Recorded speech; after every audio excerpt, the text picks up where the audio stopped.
The commandments of Allah, which are two kinds of commands of Allah. Dalawang klaseng utos ng Allah. Isang klase na sabi na Allah gagawin mo, at isang klase ng utos ng Allah, wag na gagawin. What is Islam?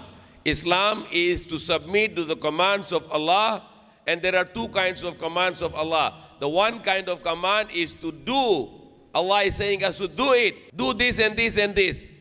And the other kind of command is Allah is saying, don't do it. Allah told us to speak truth. That is a command of Allah. Allah forbid us to lie.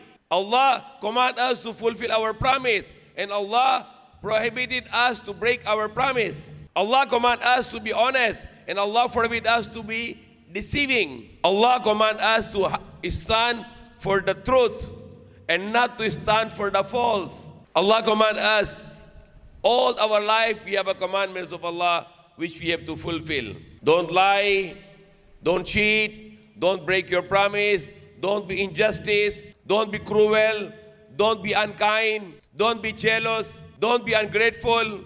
These are the forbidden things. What are the commands of Allah?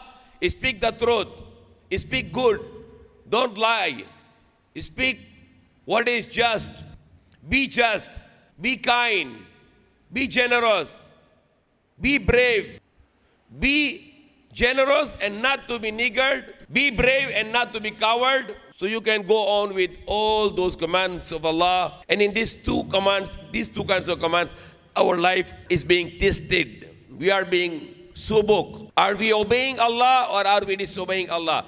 If we are obeying Allah, then Allah will give us a good life in this world.